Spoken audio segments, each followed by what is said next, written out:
Bonsoir à tous, voici les titres du journal. Hajj 2025, le voyage en Terre Sainte se prépare avec des innovations. Le gouvernement annonce une série de mesures en faveur des pèlerins.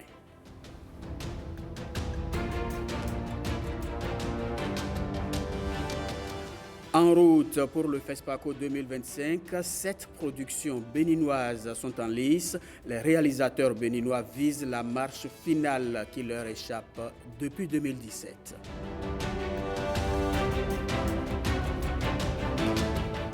En République démocratique du Congo, la situation inquiète la communauté internationale. Le secrétaire général de l'ONU lance un appel à la paix pendant que la FIFA suspend le pays du mondial 2026. L'ambassadeur de l'Allemagne près le Bénin, reçu par la présidente de la Haute Cour de justice, les deux personnalités ont discuté aujourd'hui même des échéances électorales de 2026. Gloria Oni et Edmond Humbo ont recueilli pour vous leurs propos à la fin de l'audience. C'était une visite de courtoisie pour faire connaissance de Madame la Présidente et pour connaître le fonctionnement de la Cour. Donc on a beaucoup discuté sur la composition, sur les fonctions de la Cour, mais on a vite abordé aussi d'autres questions de genre politique plus en général. On a fini par discuter un peu la campagne électorale chez nous et les fonctions des partis, parce qu'il y avait la composition de la Cour, bien sûr, avec des députés de l'Assemblée nationale. On voit les représentants de tous les partis, on observe les choses qui se passent au pays. Et comme on est en campagne préélectorale déjà pour les élections de 2026, c'est une période super intéressante. Donc pour moi, c'est un privilège d'être là et de vivre tous ces développements. Une nouvelle équipe à la tête de la Chambre de commerce et d'industrie du Bénin. Les nouveaux responsables ont été installés par la ministre de tutelle Alain Sotoumé, Françoise Issou pour le reportage. Une nouvelle mandature, la deuxième depuis les réformes introduites en 2016, prend les rênes de la Chambre du commerce et d'industrie du Bénin. Le gouvernement a noté avec satisfaction que les réformes opérées au niveau de la CCIB ont abouti à des résultats probants. Elles ont permis de repositionner l'institution à travers sa mission première, qui consiste à agir comme un véritable centre de service au profit de la communauté des opérateurs économiques. Et nous souhaitons que la nouvelle mandature aille encore plus loin avec des résultats beaucoup plus impactants. Sur la période de 2025 à 2030, les membres de cette équipe voudraient davantage travailler à faire aboutir des réformes qui feront rayonner l'institution consulaire. 2025-2030, je pense qu'il y aura beaucoup de changements. Beaucoup de changements en direction des entrepreneurs que nous sommes, parce que n'est pas entrepreneur qui veut, n'est pas employeur qui veut non plus. Voilà. Et si les conditions des entreprises ne sont pas améliorées, croyez-moi, ça va rejaillir sur l'employabilité. La communauté des affaires au Bénin entend impacter encore plus le développement économique du pays avec cette mandature à la tête de la Chambre de commerce et d'industrie du Bénin. Changement d'équipe à la tête de la Chambre de commerce et d'industrie du Bénin, pareil à la police républicaine. Le contrôleur général Brice Aloanou prend désormais les rênes de la direction générale de la police républicaine. Yahya Soumaïla lui a officiellement transmis le commandement cet après-midi même.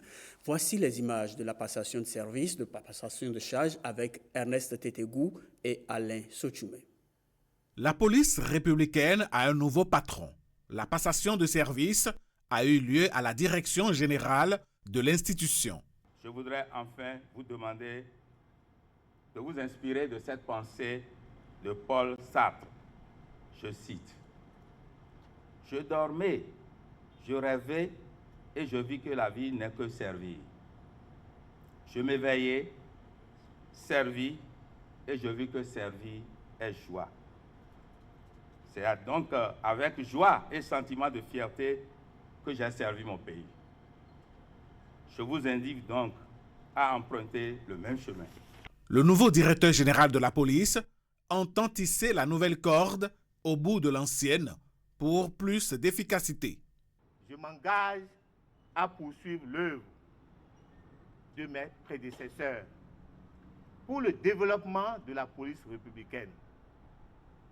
Face au terrorisme et à son financement, à la criminalité transnationale organisée, à la cybercriminalité, à l'insécurité maritime et aux menaces à la sécurité nationale et à l'ordre public, nous avons l'obligation de transformer notre institution pour mieux l'adapter aux défis sécuritaires de notre temps. Pour le ministre de l'Intérieur et de la Sécurité publique, les Béninois attendent beaucoup de leurs forces de défense et de sécurité et la police républicaine doit continuer à jouer son rôle de protection et de maintien de l'ordre. Votre ascension à cette haute fonction survient dans un contexte où les attentes des populations en matière de sécurité sont particulièrement élevées. Je n'ai aucun doute que les éloges faits à votre endroit par votre prédécesseur témoignent de votre rigueur, votre sens de l'écoute et votre professionnalisme. Ces qualités sont essentielles pour relever les nombreux défis liés à la paix et à la sécurité dans notre pays. Le nouveau directeur général compte sur le soutien de tous ses collègues et ses collaborateurs pour conduire la police républicaine vers des horizons plus radieux. C'est l'un des moments les plus attendus par des milliers de fidèles musulmans, le Hajj, 5e pilier de l'islam. Cette année encore, le Bénin ne déroge pas à la règle et le processus pour l'édition 2025 est officiellement lancé. Mais avec quelle nouveauté? Quelle garantie pour un pèlerinage mieux organisé? Et encore, quel est donc le soutien de l'État aux musulmans qui rêvent de fouler la Terre Sainte? Voici quelques éléments de réponse. Entre impatience et émotion, la communauté musulmane au Bénin se projette déjà vers la Mecque. C'est ici que commence le grand voyage spirituel. Le Hajj 2025 est officiellement lancé au Bénin pour les milliers de fidèles qui se préparent à fouler la terre sainte de la Mecque. Et cette fois encore, le gouvernement hausse le niveau et promet un pèlerinage mieux organisé, plus confortable et financièrement allégé à chaque pèlerin. Cette année, aucun pèlerin, j'insiste là-dessus, aucun pèlerin ne sera dans une chambre de plus de 4 lits. Il n'y aura aucune chambre de plus de 4 lits et j'invite les sociétés agréées à respecter cela. Nous allons faire un suivi. Chaque Béninois qui souhaite faire le Hajj doit passer. Il y a une plateforme unique, c'est la plateforme Aglo. Les seuls qui sont habilités à enregistrer les pèlerins, ce sont les sociétés agréées au niveau du Bénin, et que le Bénin continue d'accompagner sa communauté musulmane pour la réalisation de ce pilier essentiel de l'islam. Le gouvernement met aussi la main à la poche. Chaque pèlerin bénéficiera d'une subvention de plus de 300 000 francs CFA. Le prix de revient total du Hajj pour cette année est de 3 908 000 francs CFA. L'année dernière, il était de 3 677 000 francs CFA. Mais l'année dernière, le gouvernement avait fait une subvention de 177 000 francs CFA par pèlerin. Et c'est la raison pour laquelle le prix du Hajj qui avait été annoncé était de 3 500 000, incluant bien entendu les frais d'opération des sociétés agréées de convoyage. Cette année, le gouvernement, dans l'optique de permettre au maximum de Béninois et sous les instructions du président de la République, les instructions personnelles du président de la République, a décidé d'offrir une subvention, de porter la subvention à 300 000 francs CFA par pèlerin, ce qui permet de ramener le coût de la prestation standard pour le Hajj à 3 600 000, donc quasiment pas de changement par rapport à l'année dernière. Cet effort réalisé par le gouvernement a une incidence de 700 millions de francs CFA. Que Dieu assiste le chef de l'État pour l'aide qu'il nous a apportée cette année mais surtout parce qu'il a écouté le cri du monde entier, où tout le monde crie difficultés financières, difficultés financières. 300 000, c'est important pour un pèlerin. Une promesse, mais surtout un engagement. Le compte à rebours est lancé. Rachidi Gbadamassi, élevé au rang de grand officier de l'Ordre national du Bénin, le ministre conseiller à la Défense reçoit cette distinction en reconnaissance de tout son rôle dans la défense du territoire. Une cérémonie sobre mais chargée de symboles, nous disent ici Michel Nouati et Abdoulaye Moumouni Yakoubou. Pose des attributs de grand officier de l'Ordre national au ministre conseiller Rachidi Gbadamassi en présence des personnalités, des dignitaires religieux ou traditionnels, des parents ou encore de nombreux témoins, majoritairement du bloc républicain. Selon le grand vice-chancelier, le parcours de ce politologue et ancien parlementaire force l'admiration pour son engagement fidèle et loyal à la République. Grâce à une détermination et une ténacité sans faille, votre cursus scolaire et académique ont abouti en 2023 à l'obtention du master professionnel en études stratégiques, sécurité et politique de défense. Vous vous êtes illustré à plusieurs occasions dans l'animation de la vie politique nationale avec quelques faits d'armes. Du 27 octobre 2021 à ce jour, vous êtes le premier vice-président du réseau des parlementaires africains membre de la Commission Défense et Sécurité. Merci pour ces résultats probants qui confirment votre leadership. C'est donc en raison de ces mérites et aux multiples sacrifices consentis pour la nation béninoise, aussi bien au niveau national qu'international, que le président de la République, grand maître des ordres nationaux, répondant favorablement à notre demande, et ce, conformément à la loi, a accepté en guise de témoignage de sa reconnaissance de vous nommer au grade grand officier de l'Ordre national du Bénin. Les témoignages des personnalités sont unanimes sur cette distinction bien méritée. Cette distinction est une reconnaissance solennelle de votre parcours et de votre dévouement sans faille au service de notre nation. Je dédie cette décoration à la République, sous le signe de la loyauté à la République, de la fidélité à la République. Je dédie également cette décoration aux populations de Parakou, de Tcharo, de Pérévé, de Dali.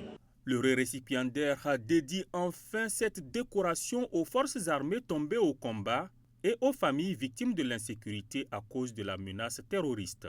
Selon lui, ce combat se mènera ensemble avec détermination sous la houlette du chef de l'État Patrice Talon, grand maître des ordres nationaux du Bénin. Au terme de la cérémonie de décoration, le ministre conseiller a exprimé toute sa gratitude au chef de l'État. Il a ensuite évoqué le contexte sécuritaire que traverse le pays. Rachidi Gbadamassi au micro de Michael Nouati et Abdoulaye Moumouni Yakoubou. Mon élévation à titre exceptionnel à la dignité du grand officier de l'Ordre national du Bénin par le président de la République, son Excellence, M. Patrice Talon, dans le contexte de la situation actuelle de notre pays, n'est pas pour moi une simple promotion ou une décoration de principe, encore moins de prestige. En effet, le moment où le décret qui me consacre au rang de grand officier de l'Ordre national du Bénin a été signé, et à ce moment-ci où je reçois ma décoration, sont chargés de faits qui resteront gravés dans la mémoire collective. Il s'agit, comme vous le savez bien, de moments historiques pour la République, pour notre très cher et beau pays, le Bénin. Parmi ces faits, je voudrais en évoquer deux. Il s'agit d'abord de l'attaque terroriste du mercredi 8 janvier 2025 au Point Triple, et dans laquelle nous avons perdu des valeureux et vaillants soldats engagés pour la défense de l'intégrité de notre territoire devant la mémoire de qui je m'incline une fois encore. Ensuite, je fais allusion à l'affaire de complot contre l'autorité de l'État que notre justice a traité avec professionnalisme, qui nous rend si fiers des acteurs qui l'animent. Ces faits sont historiques et c'est dans le contexte de leur surveillance que je suis élevé à la dignité de grand officier de l'Ordre national du Bénin. Je considère donc cette décoration comme un double appel. Primo, l'appel au développement à la République comme celui qui a caractérisé le service des soldats tombés au champ d'honneur, car aucun sacrifice n'est trop grand pour la nation. Secondo, l'appel à la culture et la promotion de la loyauté vis-à-vis de la République par les serviteurs de l'État. La République n'a besoin ni de lâches, ni de patrons. Elle a besoin des citoyens fidèles à elle et à ses valeurs. Au président de la République, chef de l'État, chef du gouvernement, son Excellence, Patrice Talon, j'exprime ma profonde gratitude et réitère mon serment au développement et à la loyauté à la République, à la vice-présidente de la République et à tous ses services. J'adresse mes remerciements pour l'organisation réussie de cette cérémonie de décoration. Hier, 6 février, c'était la journée mondiale sans téléphone portable. Oui, sans téléphone portable, mais question, peut-on réellement s'en passer pendant une journée entière? Voici ici quelques avis recueillis à Kandi par Judikaël Aena et Ousmane Baparapé. Journée sans téléphone portable, très peu de personnes pourront respecter ça. On arrive très difficilement à s'en passer. Et c'est très important aujourd'hui. Tout c'est l'Internet, les téléphones portables, les appareils numériques. Grâce à ce téléphone portable, j'arrive à communiquer avec mes parents.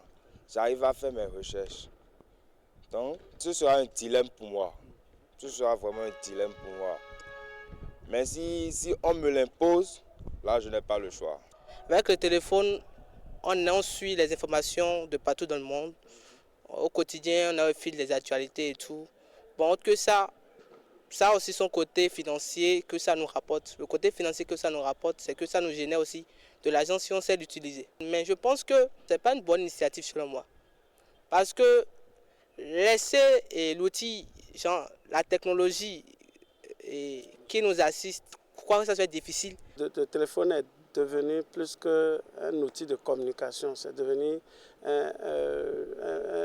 une fourniture de bureau, c'est devenu un matériel de travail bureautique et beaucoup d'autres choses. Et ça permet vraiment de faire beaucoup de choses, tellement que se passer de ça pendant toute une journée, ça peut être compliqué. Par exemple, moi, avec ce téléphone, je fais des paris sportifs. Si un jour on décide de m'arracher ce téléphone, je serais très mécontent. Et si on s'intéressait à présent à l'usage du téléphone portable au sein des couples, les partenaires ont-ils le droit de verrouiller leur téléphone? Les avis sont variés dans ce reportage signé Fufame Salomé Atadeji.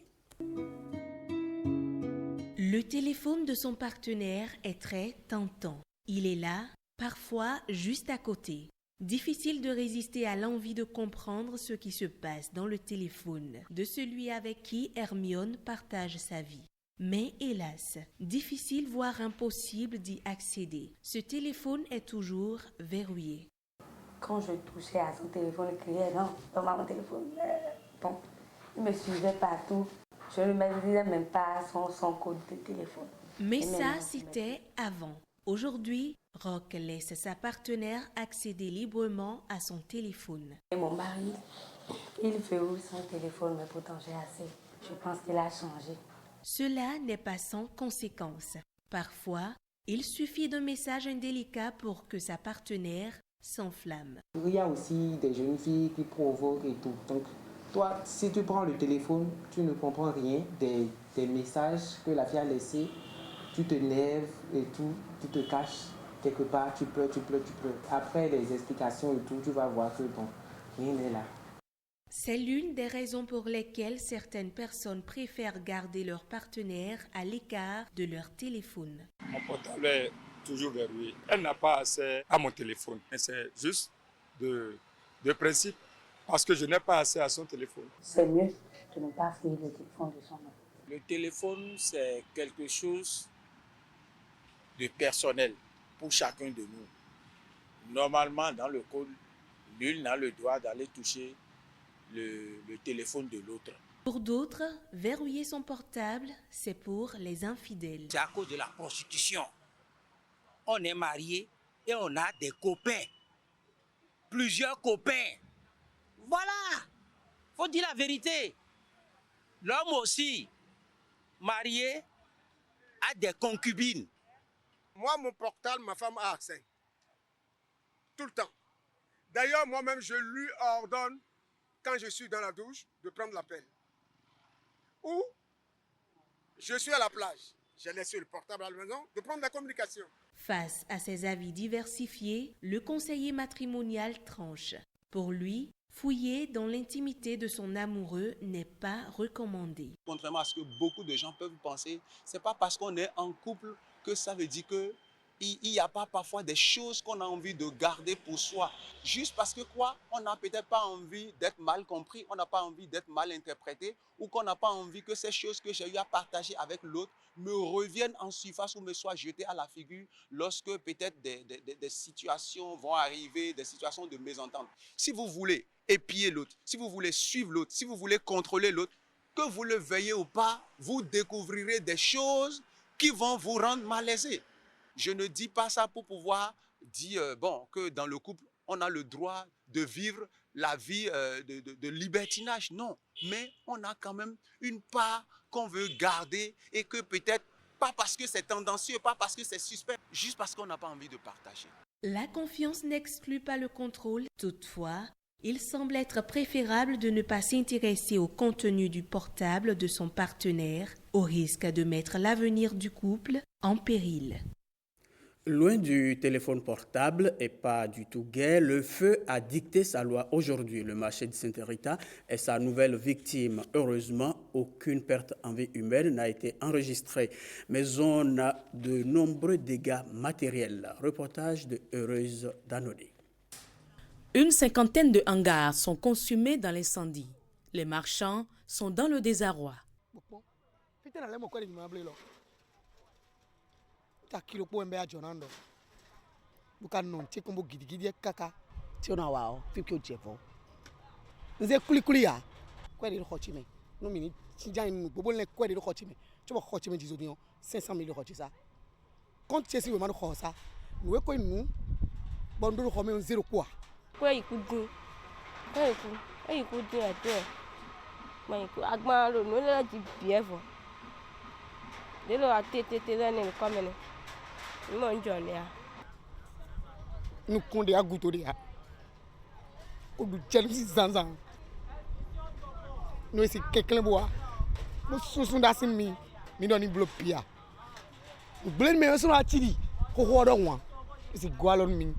Un court-circuit survenu aux environs de 2 heures du matin aurait provoqué l'incendie. Egbeto ka ko abi to pe akwa ka gble fu kan we di chaju kan de aton ni le ewe be o délégué mi to ewe da jijo mo mo nu se do kodo kan de mi to le ro popo mo mo se do bo mi o wuli si agato chawe e don e te jije be yin ku si kri we o ye camion aton we wa ti mi o enego bole ati de po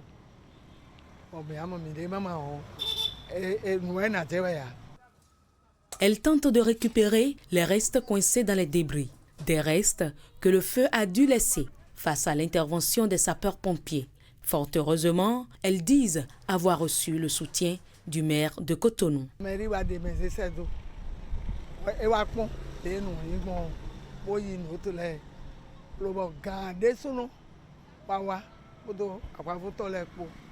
Bo apon le nu ni gan atropo eje mi le lati yan yi bo ma una pon mi ko ja gba ta ko nu mi o me mi kra blo hanga onu mi lo bo eta yan lo do de o emi na mi bo ina do je activité mi to le pere ji. C'est une journée noire au marché de Sainte-Rita à Cotonou. Au petit matin de ce vendredi, les victimes de l'incendie ont vu tous leurs efforts et espoirs partir en fumée. Même les occupants des hangars qui ont survécu ont l'air pensifs. Toutefois, avec les promesses de l'autorité communale, l'espoir renaît. Festival international des arts du Bénin FINAB, la 3e édition se tient à Cotonou du 21 février au 2 mars 2025. C'est un rendez-vous qui s'annonce comme une vitrine de la créativité béninoise et africaine. Jules Akoikou, Ulvaeus Balogun.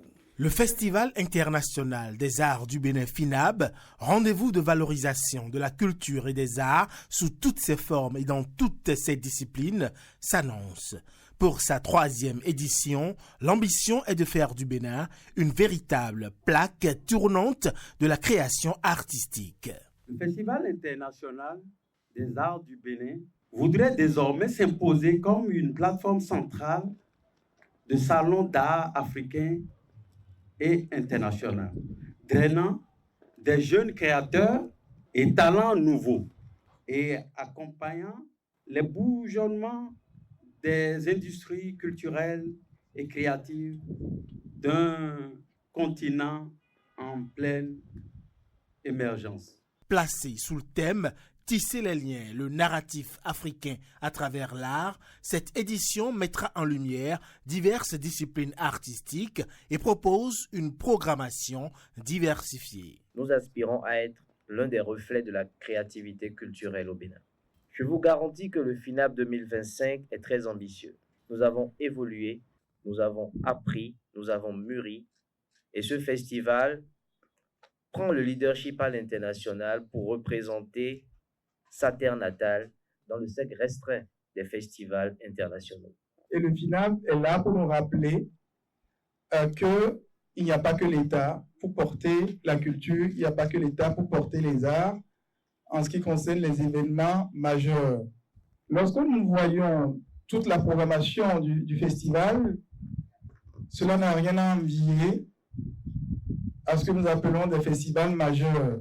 Quand on voit toutes les disciplines qui sont embrassées et on voit tout le monde qui gravite autour de cet événement, c'est important de soutenir une telle initiative.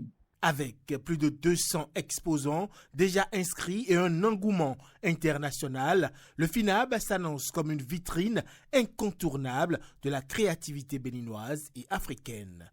L'événement est prévu du 21 février au 2 mars prochain. Et quand les couleurs révoltent nos cœurs et que la musique adoucit nos mœurs, sachons tous que plus d'amour nous moissonne. Voici à présent le tour de l'actualité internationale avec Génial Fouda Mossi Agboka. Ils sont désormais dans la cité d'Iossi et aux portes de la capitale du sud Kivu.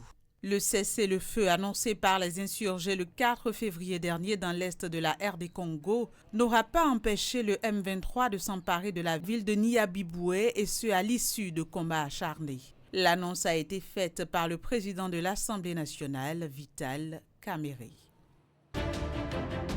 Le secrétaire général de l'ONU a lancé jeudi un appel à la paix dans l'est du pays où la situation continue de se détériorer. Antonio Guterres a également alerté que d'autres groupes armés congolais ou étrangers continuent de faire peser des menaces dans cette région. Selon l'ONU, l'intensification des hostilités dans l'est de la RDC a provoqué le déplacement d'au moins 700 000 personnes, causé la mort d'au moins 900 autres et blessé plus de 2000 à Goma et dans ses environs depuis le début du mois de janvier. C'est la fin du journal. Merci de nous avoir suivis.